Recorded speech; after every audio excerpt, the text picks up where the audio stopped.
Assalamualaikum warahmatullahi wabarakatuh. Bismillahirrahmanirrahim. Pada saatnya nanti Dajjal akan berwujud manusia, seorang pemuda Yahudi yang tegap badannya, keriting rambutnya, dan akan mengklaim dirinya sebagai Al-Masih, seorang raja Israel yang ditunggu-tunggu kehadirannya oleh bangsa Yahudi. Siapakah Al-Masih yang ditunggu oleh bangsa Yahudi? Tentunya hanya kandidat yang memenuhi persyaratan sebagaimana yang tercantum dalam Taurat mereka. Jika persyaratan ini tidak terpenuhi, maka klaim Al-Masih akan ditolak mentah-mentah sebagaimana mereka dahulu telah menolak klaim Isa bin Maryam. Al-Masih yang akan mereka terima adalah sebagaimana yang mereka yakini. Informasi lengkap kandidat mengenai Al-Masih menurut keyakinan Yahudi bisa kalian baca sendiri. Insya Allah linknya akan kami taruh di deskripsi. Klaim Dajjal sebagai Al-Masih hanya akan diterima oleh Yahudi jika dia bisa mewujudkan persyaratan ini.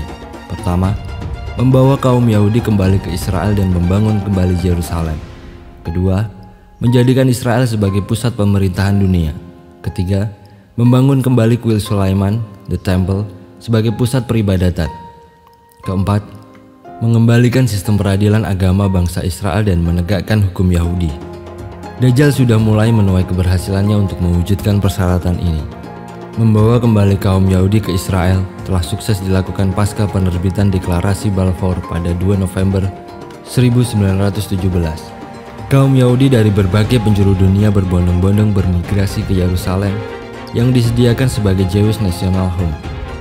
Hingga pada 14 Mei 1948, pimpinan agen Yahudi David Ben-Gurion memproklamasikan berdirinya The State of Israel.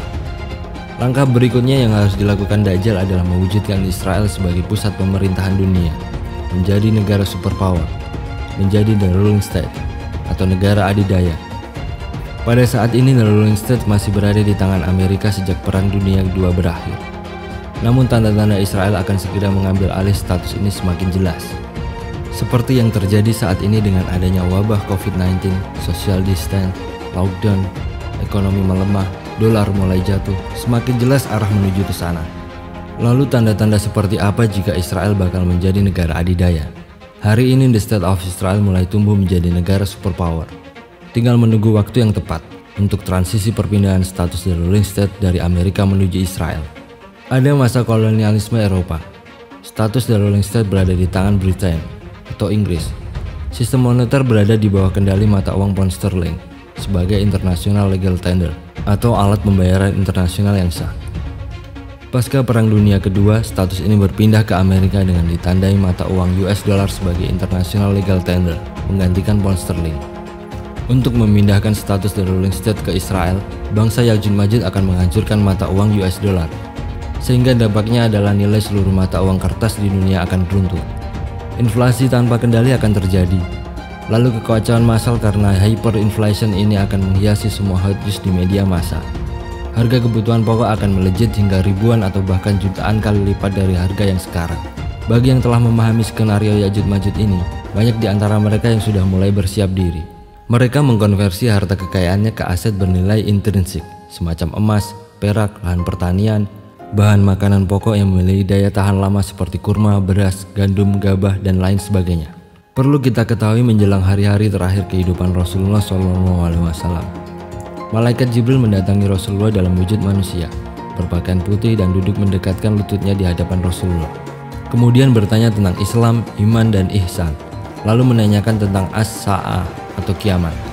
Rasulullah menjawab, yang ditanya tidak lebih tahu dari yang bertanya. Kemudian beliau menyebutkan dua hal yang menandakan semakin dekatnya kiamat, yaitu pertama, ketika seorang budak wanita melahirkan tuan atau majikannya. Kedua, ketika pengembala kambing yang tidak beralas kaki berlomba-lomba membangun gedung-gedung tinggi. Sahih Bukhari Muslim. Teknologi dan sistem yang dikembangkan oleh bangsa Ya'juj Ma'juj telah memungkinkan dua tanda kiamat ini terjadi. Kita tidak perlu menunggu sebuah keajaiban entah kapan datang, karena dua tanda kiamat ini benar-benar telah terwujud hari ini. Apa yang dinubuatkan oleh Rasulullah SAW benar-benar sudah menjadi kenyataan.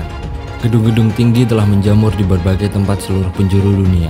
Bahkan orang miskin semacam pengembala kambing ataupun pengembala onta yang tidak memiliki alas kaki pun ikut membangun gedung-gedung tinggi. Sistem perbankan yang dicetuskan oleh bangsa Ya'juj Ma'juj telah memungkinkan para kaum duafa ikut berlomba-lomba memiliki bangunan yang tinggi. Bukan hanya dalam skala kecil, bahkan dalam skala besar pun, seseorang bisa membangun megaproyek gedung pencakar langit yang membutuhkan dana yang sangat besar, jauh lebih besar dari kekayaan yang sebenarnya dia miliki. Lantas bagaimana dengan tanda kiamat yang satunya? Seorang budak wanita melahirkan tuan atau majikannya. Apakah ini sudah terjadi? Tanda yang disampaikan Rasulullah ini telah terjadi dengan adanya perkembangan teknologi modern yang dimotori oleh bangsa Ya'juj Ma'juj. Sejak tahun 1980-an, dokter-dokter di Amerika mulai mengembangkan teknologi surrogate mother atau ibu pengganti, atau menyewa rahim seorang ibu yang subur untuk dijadikan tempat bertumbuhnya janin dari ibu yang lain yang tidak memiliki kesuburan namun berhasrat untuk memiliki anak. Tren ini semakin berkembang karena banyaknya wanita karir di negara-negara maju yang tidak ingin ribet mengandung dan mengasuh anak. Mereka cukup membayar orang lain untuk mengandung janin hingga melahirkan anaknya. Biaya untuk proses surrogasi ini tidaklah murah. Menurut Susan Jones, pemilik Surrogate Parenting Konsultan California, biaya yang harus dikeluarkan untuk proses ini bisa mencapai $75.000 atau sekitar 825 juta rupiah atau mendekati 1 miliar rupiah. Perusahaan konsultan tersebut adalah beberapa perusahaan sejenis di Amerika yang telah berhasil mendampingi proses surrogasi yang jumlahnya semakin bertambah setiap tahunnya. Kenapa tren surrogate mother ini semakin berkembang? Sekali lagi berterima kasihlah kepada bangsa Ya'juj Ma'juj yang telah mencetuskan sistem moneter uang kertas di dunia. Sistem hard currency US dollar sebagai mata uang internasional dan mata uang negara-negara semacam Bangladesh, Pakistan, Indonesia, India, Somalia menjadikan negara-negara lemah ini sebagai negara budak. Negara yang memiliki hard currency bisa mengubah negara-negara budak ini dengan upah yang sangat rendah. Tidak usah terkejut jika tren surrogate mother telah menjamur di India sejak tahun 2007. Bahkan para ibu upahan atau budak wanita di India bersedia dibayar $6.500 sekitar 71 rupiah untuk menyewakan rahimnya. Nubuat yang disampaikan Rasulullah telah menjadi kenyataan. Perpaduan teknologi bayi tabung dan sistem moneter internasional mewujudkan perbudakan modern. Seorang budak wanita melahirkan tuan atau majikannya.